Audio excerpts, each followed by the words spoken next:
Hey there, welcome to another episode of Colivers Club. Today we have Marta Kluk as our guest. She is a coliving architect and I met her on my first coliving experience at Nine. It was also her first coliving experience. As Roman said, Marta is a coliving architect, so she collaborated with different colivings like Alpiness to do all the design of the spaces, and also with Nine Coliving to do their kitchen. Another project that she collaborated with is Alt Coliving in Chiang Mai. So she has been working all around the coliving space and helping people be together in physical spaces. So I think it's going to be a really interesting episode. Yep, enjoy! Hello, welcome everybody to Colivers Club. Here we are, another episode, and we are with Marta Kluk. She is a Polish architect focused in remodeling and designing colivings. She worked in London for a while as an architect in a studio, but then decided to quit and took a sabbatical. And during that sabbatical, she traveled through colivings all around the world, and she loved it because now she's specializing in colivings. Is that right? Yes, that's exactly right. Everything. It's been like really interesting journey uh, for the last 3 years, I think. But yeah, I'm very happy in the place I am at the moment. Nice.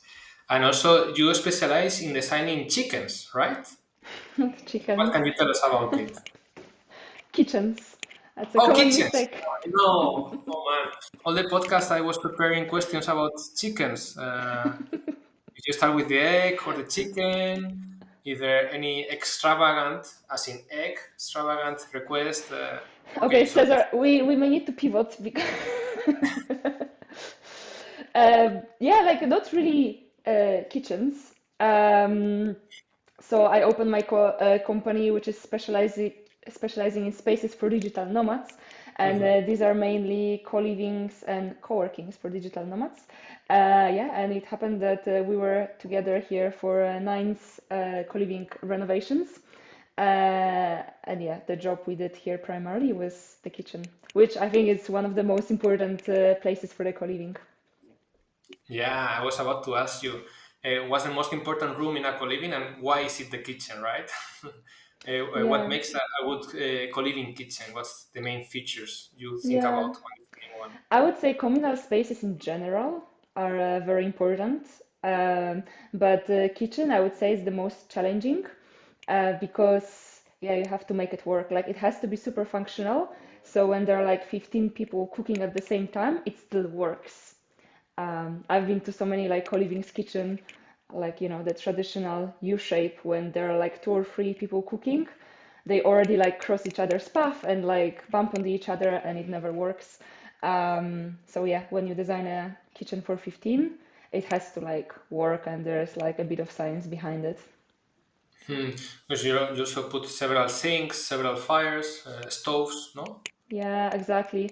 So I think like if you want to get into details, like it all starts with like a kitchen triangle. So even if you design a kitchen just for like a normal house, like for family, there's like a functional triangle, and it's about the order, how people use the kitchen. So you have a fridge because people first take things from the fridge, then you have a sink because then they wash things, and then there is a stove. Uh, Hopefully. yes, hopefully they clean. So they cook. So this triangle, right? It's yeah, it always has to be the smallest possible and don't interfere with other routes, so then people don't go through when other people working.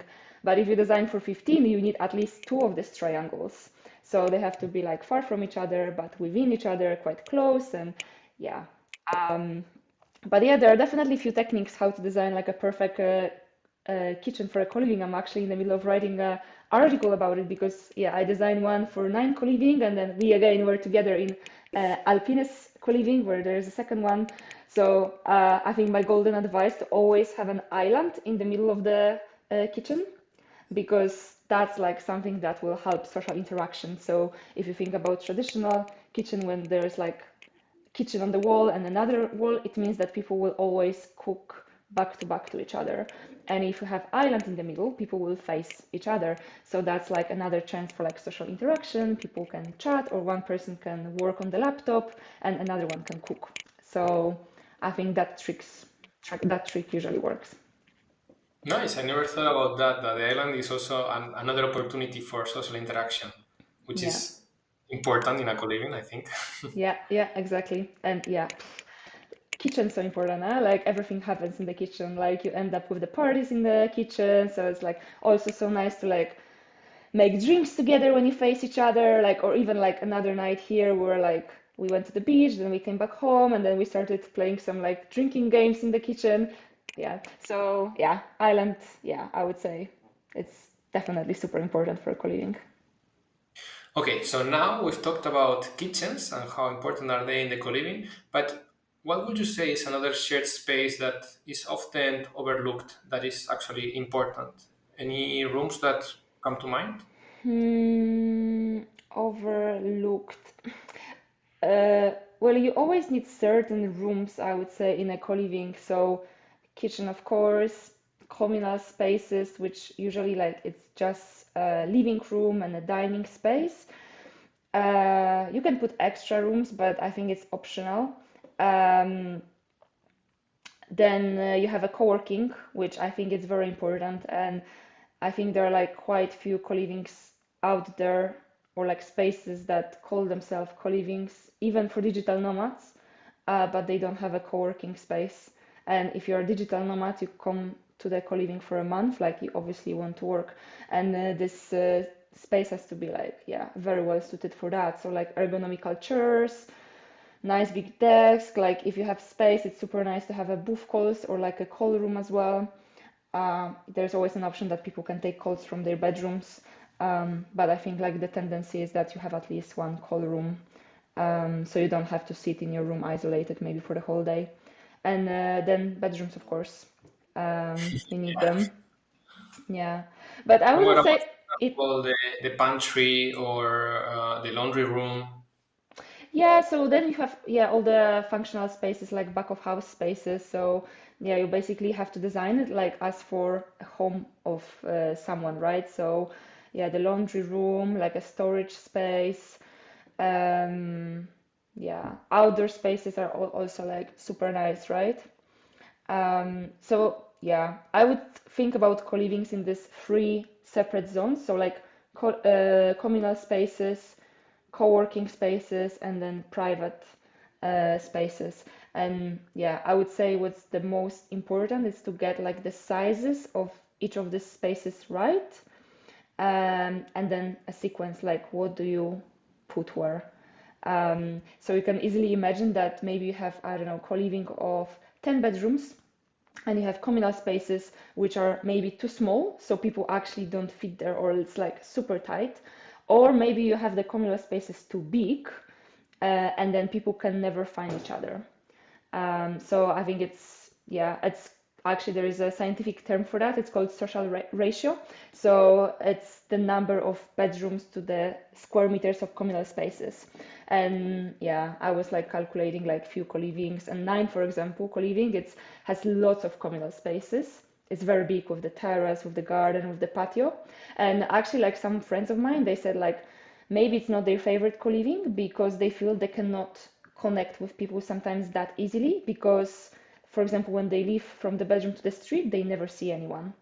And that, for example, never happens like, let's say in Alpiness Coliving, right? Because we just have like a one small living room just next to the entrance, so you always have to pass through it. So you kind of always end up seeing people. Yeah, I mean, for example, yeah, in Nine, there's so many different places and spaces inside the house that sometimes you're looking for people. Oh, they might have dinner, or might be having dinner in the garden or in the rooftop or in the living room, Exactly. maybe. Yeah, Uh, yeah. but yeah, it's also quite interesting if, for example, let's say people are in the rooftop and then you want to have a board game night or a Catan, maybe, in the living room. So there's Yeah. also this separation, no? Yeah. Yeah. So usually people would think like the more communal spaces, the better, because it's like it gives this feeling of luxury. But I would say for co-livings, if you design for social interaction, actually it has to be this sweet spot. So oversizing, it's not always good. Hmm. And yeah, and make the path, I don't know, to the kitchen or something that is connected to maybe the living room or other Hmm. communal space, because people tend to go to the kitchen. Yeah. Yeah, kitchen should always like be next to the entrance, for example, right? Because if you come back with the groceries, like you always want to have like the fastest route to drop your shopping and then yeah, move on with your life. The same for rubbish, but that's kind of a rule for every house. Then obviously you want to have a dining space next to it, and then the living room after. Like what's actually interesting is like usually you want to design these spaces like in a sequence next to each other, and usually in the way that you pass through them. Because imagine, for example, we have a living room and you come back from somewhere and like maybe you feel like socializing, maybe not. So you want to check out the living room, but let's say like you have to climb up somewhere and then you have to open the door, like look inside who's there and then make a decision, I and know. it's super awkward like to then step back, right? So for example, the way we design it here at Nine is that you have two doors on both sides. So for example, you come back from your groceries and you know, you walk through communal spaces like the small living room, dining, kitchen, and then you can just like look around like who is there, if like somebody you want to hang out with or not. If not, then you can just pretend like, I don't know, you drop your shopping or you just came for water and like leave the next yeah door. Yeah, because also co-living is you need your private time, your time, let's say. And Exactly. sometimes I feel like whenever I go to a co-living, the first weeks I'm always saying yes to things, always signing up for plans, and but after the second week I'm like, okay, I'm going to chill. Today I'm not doing anything. Normally that never happens. I always tend to do something, but yeah, it's also important to keep this in mind, no? That Exactly. And there are so many different personalities, right? You have introverts, extroverts. So extroverts will always want to do things, right? Introverts, like they need more alone time. So it's also, yeah, important to design spaces for them. And it doesn't necessarily mean like only bedrooms, because if you're introvert, like you want to socialize as well, but maybe in a different way. And it's important that they don't feel that, you know, either they have to socialize 100% and come to this living room for 15 people or the bedroom. So you always want to design like all these like spaces in between, like maybe space for like 4 people or like 3 people, or sometimes you can even design this like hideaways, I call them, within the communal spaces. So for example, imagine that you have a hammock or like armchair next to the reading corner, you know, so it's obvious it's for one person. So this person can feel like comfortable being there by themselves without the need to like engage in a group of 15. oh, okay, that's a, a nice point as well. Yeah. Nice. And how do you then envision the perfect co-living? Like a lot of hammocks? Perfect co-living. I mean, I think it all depends on the location, right? Where it is, what kind of people. Mm, but I think perfect co-living, yeah, like still, like I like to say that space it's very important, but I think mostly it's about community. So yeah, like the facilitation, community facilitation, I think that's the term, like how the space is managed, if you have volunteers, hosts, how they support it, how they organize the events maybe. So yeah, that's obviously super important. And space can obviously like facilitate it a little bit to an extent, like so how you shape the spaces that they can encourage for the social interaction, right? Like, and I really believe like if it's a beautiful space, like people will be like more joyful and like more keen to spend time there, and you know that will make them happier. And if you're happier, like you want to socialize and yeah, share the happiness. Yeah, I agree. No, you might have the best house, no beautiful place, no, but if there's no facilitator or there's no community behind it, it's not going to matter, right? Yeah. Yeah, if like yeah, it has to be clear rules. I've been to few yeah, only few co-livings that, for example, there was nobody there, you know? It was maybe just designed for like 7, 8 people, and there was nobody when you arrive, and it felt just like a hotel. And you know, like I was lucky because people there were like super active and they wanted to do things as well. Um, but I can also easily imagine a situation that Yeah, like the group maybe it's a bit more shy or like introverts, and then like everybody will just stay in their room and like basically nothing will happen in 2 weeks. And if you think about Nine, you come for 2 weeks and like everything is organized. Like every Monday there is like a list of the things and that everybody can join, and just like the way hosts welcome you and like show you around and introduce you to everyone on the way. Yeah, I think it's about creation this feeling of being at home, right? And like that you're welcomed. And also, for example, a little detail that adds a lot of value, I think, is when they take a picture of you and there's a wall of the people Yeah, who are in the house, right, with their names. So, because of course you go to a house and there's 15 people, you're not going to remember even your own name, right? yeah, So having this is a lot of help. And then, of course, when we remodeled it, we had so many pictures of the people yeah. that stayed in Nine that there's a mural, no, in the living room with all the pictures, and I think it's super cool. Yeah, and it's also nice to see that people are coming back to the co-living. So when I arrive to Nine, like usually I go to this board with who is in the house, and like I just pick people that I know already, or like maybe that I've heard of, because yeah, it's a small world and like we all have friends of friends, and yeah, just by like social media we see people and we finally meet them. Yeah. Yeah, I think it will also be cool because I think I took one picture when I went there the first time. But it would be cool to take every time you go a picture and you keep those so you can see how how old you become, no? I don't think I changed since the last 3 years. I'm still happy with my picture. Okay, and also in Alpines, which we've remodeled, we've remodeled two places. Which is the next one, Marta? Any ideas of any other co-livings that we might want to remodel? Which is the next one. Yeah, I think it's becoming a very big trend, co-livings for digital nomads. Yeah. Like I remember when I first arrived to Tenerife, it was 3 years ago actually. Recently, I had my anniversary. It was one or two co-livings here, and now we have like 10 or 11. It's crazy. And it's just, yeah, the amount of new ones being open, like I constantly see new co-livings. And yeah, like people keep contacting me. Like I have few potential like new projects. I think like actually quite a lot, and we like stay in touch. It's yeah, I'm not starting any new one at the moment, but yeah, like also because when I join the process, it's usually at the end. There's lots of things that has to be done before, like they have to choose the property. Sometimes they have to raise the money, then they have to deal first with like a town hall or like architectural elements, and only once this is sorted, then I come with the interior design. But yeah, I hear about like at least 5 new ones that I think will be opening at some point.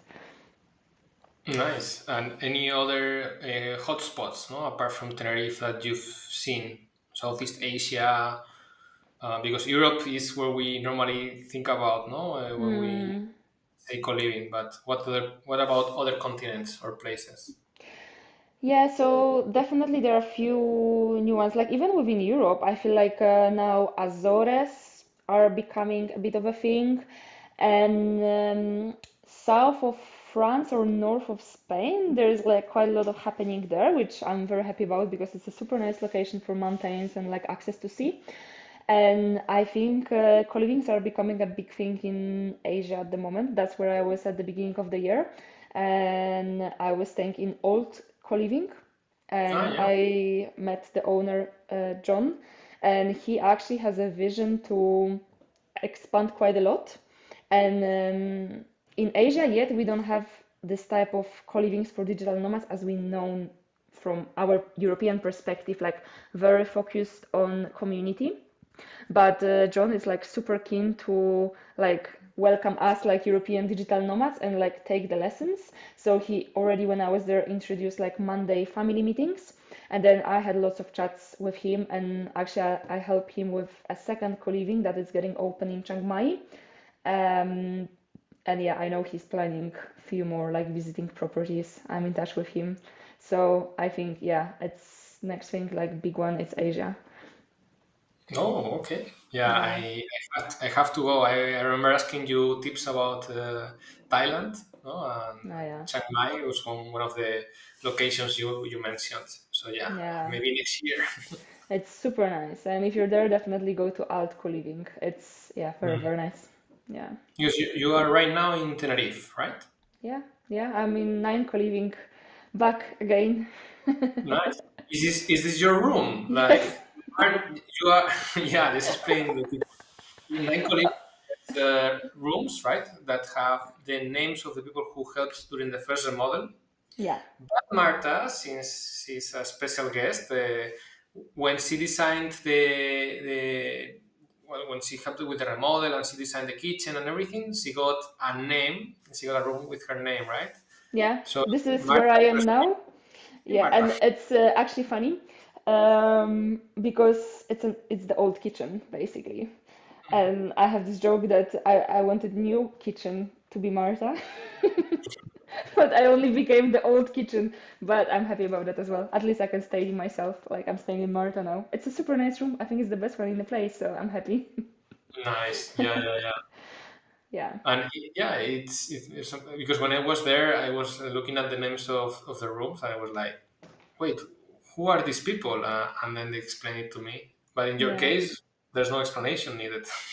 Yeah, exactly. Yeah, I think I met most of the people that, yeah, they have the names here. I mean, some of them came for the renovation of the, yeah, like a second renovations last year. And there's also Mimi's room. She's the longest resident. So yeah, she got the new one as well. And then, yeah, Marta is the last one. Yeah, because you have a lot of yeah, you are very close with Nine Coliving and with the people from there. And actually, Sylvia wrote about you in the Nine's blog, right?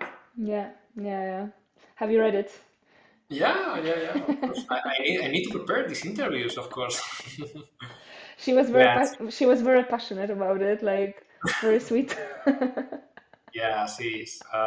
Yeah, we send her regards also to Herman, who happens Yeah. to be a co-worker of mine, Yeah, I've and heard, yeah. Clara, who will be a future co-worker of mine. Ah, okay. Nice, nice. That's good now. No, who Yeah, knows? yeah, yeah. Yeah. Yeah, yeah, yeah. She wrote this article. It was actually a funny thing because we were just hanging out in the kitchen, and there was this one new guest, and I think like I spotted he's putting like a rubbish in the wrong place, and I was like, Colin, like, why did you put it in paper? Like, it shouldn't be in paper. And then he was like, oh, but in France it's different, da, da, da. And he started a bit arguing with me, and then I have to keep explaining. And then there was Sylvia, and she kind of watched the situation, um, and then she asked like, Colin, but you know who Marta is? Uh, and then he was like, no. And Sylvia was like, think about it, like names of the rooms. And he was like, Marta. And then it's No, like, you have a lot of power there, right? You can explain people if you want, or yeah. And then yeah, I was a bit of a funny situation, and Sylvia carried on with this like anecdotes for half an hour, and then she decided, yeah, I'll write an article about who is Marta. And then yeah, it was fun to be part of it. It was yeah, nice experience. nice. And yeah, among the projects that also you are doing with the remodeling, you are doing something with AI and startups, right? Can you tell us more about it? Yes. So when yeah, we were staying in Alpiness Coliving, you were there at the same Mhm. time that NS was there as well. So yeah, maybe to like explain to people how the renovations of colivings work. Like usually like we invite volunteers, and there's maybe around 10 volunteers at the same time. And these are people who are normally digital nomads, and then they travel around. But if they want to volunteer and help with the renovations, they can stay for free in a co-living during the renovations for exchange of like 10 hours of work, like painting the walls or stuff like that.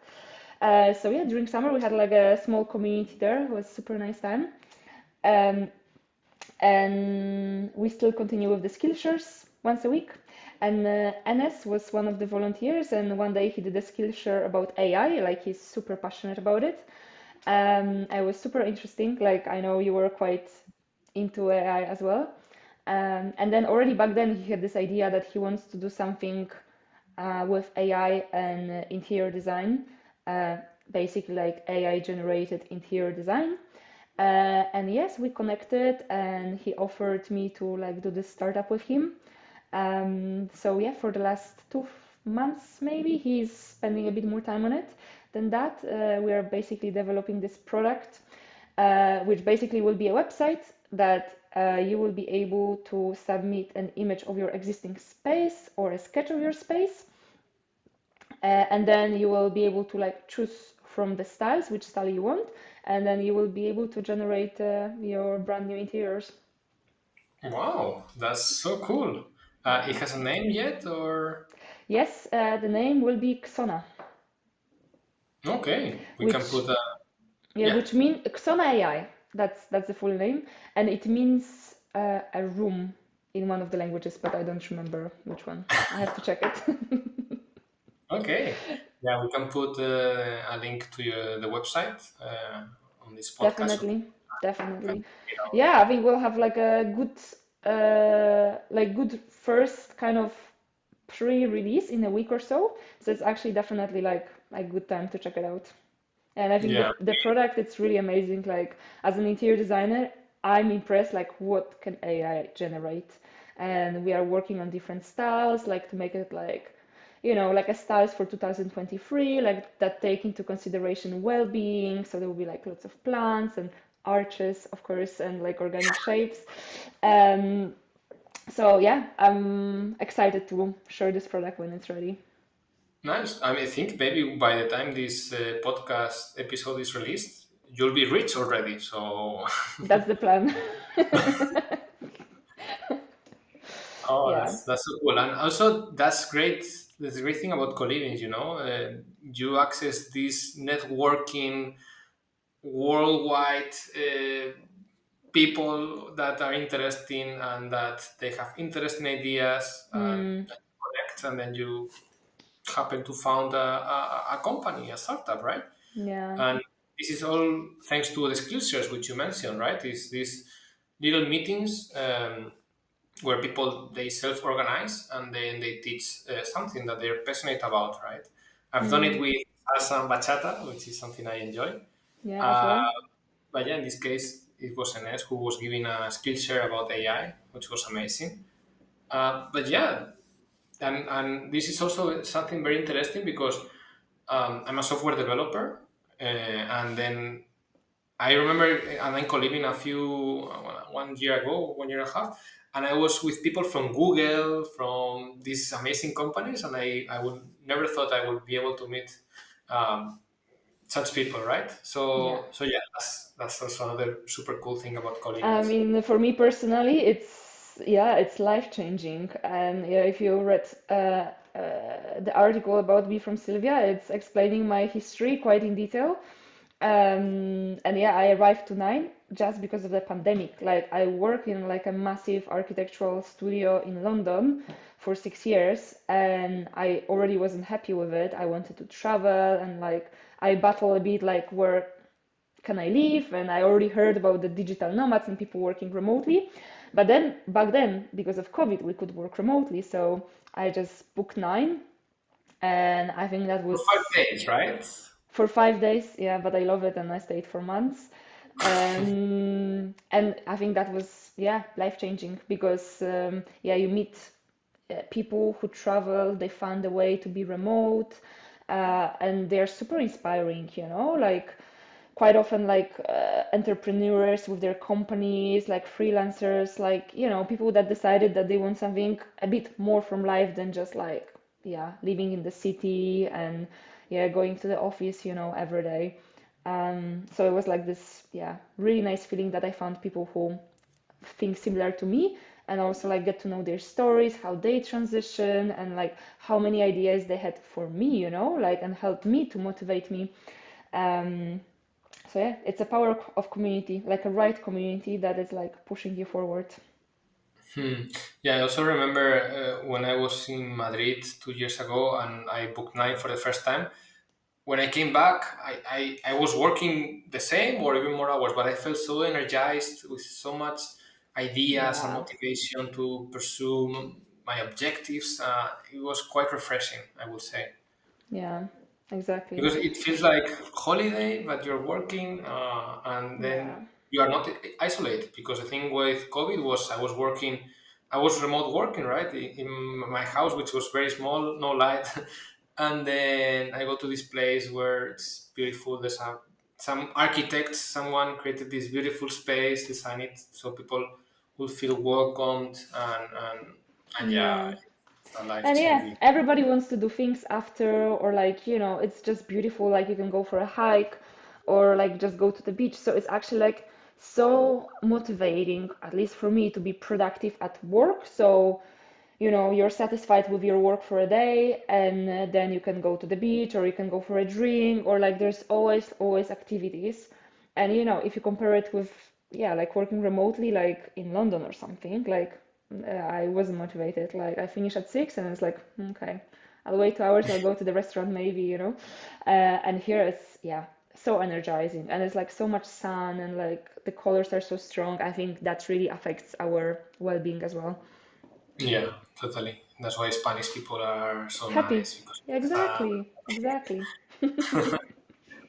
uh, also we mentioned about adapting spaces for people so they're more they interact with each other.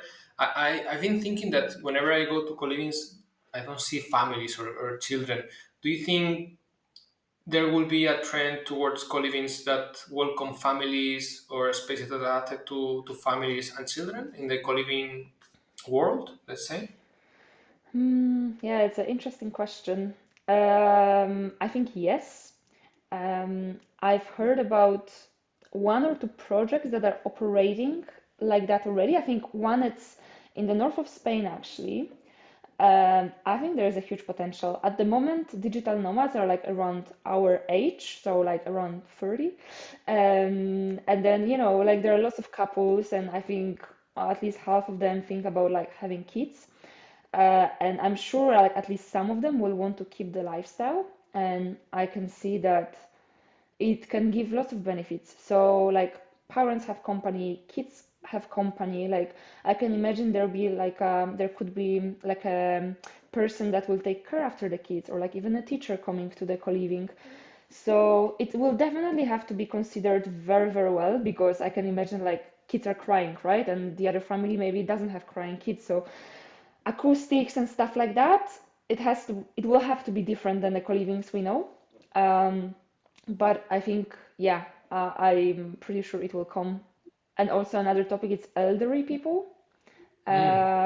It's also like kind of emerging now, because yeah, I think in many countries it feels quite lonely to be older person. Like, so I hear about, yeah, project for elderly people as well. So yeah, same concept. A bit like elderly houses, but I think better like focus on community. So it's not like a place you go when you're sick and your family cannot take care after you. So you have nurses. It will be actually like more in a co-living spirit. So it's just for, yeah, a bit older generation that still like wants to connect and have nice life experience, but maybe doesn't have people to do it with, right? And also like country, nice spaces, like yeah, good weather. So yeah, yeah. I think we're like very community oriented species, so like it should work for any age. Yeah, but I also think it's interesting why we tend to think, oh, let's build a co-living community for elderly, and then another one for families, another one for single people. Why not in the same space, no? Or maybe it should be way Mm, bigger co-living, no? Or maybe a co-village, right? could be. Um, I actually enjoy having a bit more mature people in co-living. Like there's quite often like one or two persons that are a bit older, and I think that changes the vibe quite a lot. Like it's more like a family, and like you have respect towards this like older person, and like it quite often like yeah, like we have interesting chats with these people as well. Mm, so yeah, that definitely yes. I'm not sure about having kids in the same co-living.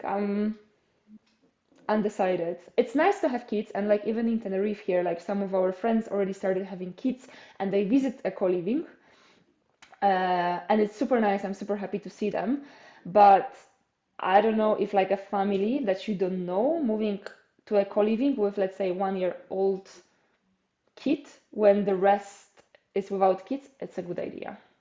It's, yeah, personally. It's like you Okay. have, if you have hotels for vacations, and sometimes they're like adults only hotels.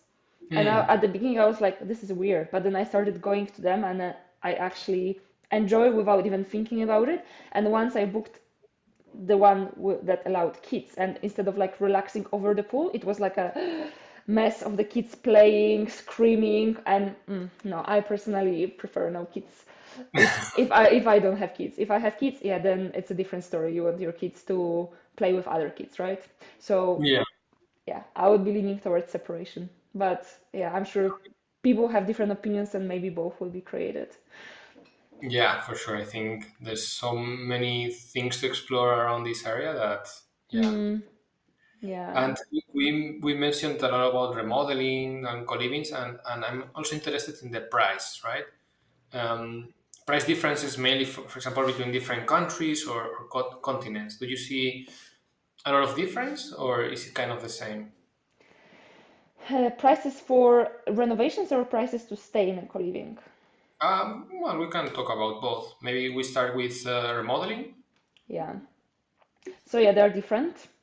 Mm, I mean, co-livings usually they don't have like a massive budget for renovations, like because it's not about the luxury. It's more just about like making it nice and functional. So the materials, like prices, like in materials, they are not so different. Like especially if you compare, like I don't know, like IKEA's, right? Like it's in every country and prices vary just a little bit. But I think there is a massive difference in labor prices. So yeah, I made one project in Tenerife where the labor was very cheap, and we had 10 builders helping us like throughout the construction. And then we did a project in Switzerland, and yeah, it was limited to the minimum. Like we didn't even have like one person throughout, right? There was a carpenter that came for 2 weeks. There was electrician that came few times, plumber that came few times, but the rest of it we did ourselves. And that was just because the hourly rate of the labor in Switzerland is like 5 times more expensive than Tenerife. Um, so yeah, it was I think a bit more challenging for renovations because we had to figure out like much more by ourselves. Where here in Tenerife we had like experts, and we were just coming with an idea, and they were finding solutions for us. Nice, interesting. Yeah, we also Yeah. tend to forget about labor costs and things like this. No, it's not Mm. only buying things in IKEA. Yeah, exactly. Yeah. And the prices of co-livings, surprisingly, I think there's not such a big difference between countries. I don't know what's your experience. Um, it's like I Yeah, know that in France, like sometimes they are more expensive, especially if they're in the mountains ski season. But for example, the co-living that we were working on, Alpiness, like it's very good prices, like almost comparable to like co-livings in Tenerife. yeah, it's interesting that they keep the same price. I'm this in Southeast Asia, for example. I haven't checked the prices. I think Mm, I checked once, and I thought, oh, okay, this is doable. But then I checked the price for a hotel, and it was like way cheaper, right? And it's like interesting, no? How since Colivers normally are people who have maybe they tend to have I think more salaries. mhm. Uh, then I think the co-living owners they can ask for more like more price, no? More, have a higher Mm. price. Yeah, so they are probably quite similar in Europe, that's true, but yeah, Thailand, the co-living, yeah, it's cheaper than Europe, but not massively comparing to like, yeah, how cheap you can go, but it's also like it's very luxurious, I would say. So I think the price comes from that. And I think Mm. many co-living owners, they're actually very conscious about the prices, especially those that, like Nine or like, I don't know, Cloud Citadel that people book like 5, 6 months in advance. Obviously, like I can imagine it's tempting for the owners to increase the prices, but then it's not inclusive for everyone, and you may end up just with guests like visiting from like a richer parts of the world, right? So because Or obviously only like stuff for developers, no? or that, right? And it's not interesting. And I think I've seen it in a couple of the co-livings in Europe that at the beginning they were cheaper and then everybody could come and then with time they get more expensive and people are like, yeah, software developers from States or England and Spanish people who are like, I don't know, architects or whatever, they're not coming because it's too expensive. Hmm. It will also be interesting if maybe there's a price that is a percentage of the richness of a country, no? Like I was thinking about this. Mm, If you come from a richer country, you pay more. If you come from a poorer country, you pay less. Do you think that will work or not really? mm, yeah, it will be a bit unfair, I think, slightly. I think the better solution is actually to give a variety of bedrooms. So you also provide dorms, and from dorms to like ensuite bedrooms, right? So I don't know, the price range, it's from 600 euros per month to like 1,400 or something, right? So if, for example, somebody would like to come, but maybe doesn't have that much money, there's always an option to be like just in a bit like compromised room, maybe, which sharing with another person, or it also can be just a single room, smaller, right? And which will cost like 800 or 900. So I think, yeah, variety of bedrooms, it's, yeah, like a positive factor for this inclusivity. Okay. Oh wow, we talked a lot about a lot of things. Chickens, though, that's a pity. The next podcast will be about chickens. Next podcast. Okay. Yeah. So it has been a pleasure, Marta. Yeah. Anything else to add? I think I could talk about it for hours, but I feel like we covered like many interesting subjects already. Yeah. Yeah. No, thank you very much. This has been another episode of Colivers Club, powered by MapMelon. So yeah, hopefully we see each other in the next remodeling. Yeah, and thanks so much for inviting me. Yeah, very nice No chat. worries. Okay. Bye. Okay, bye bye.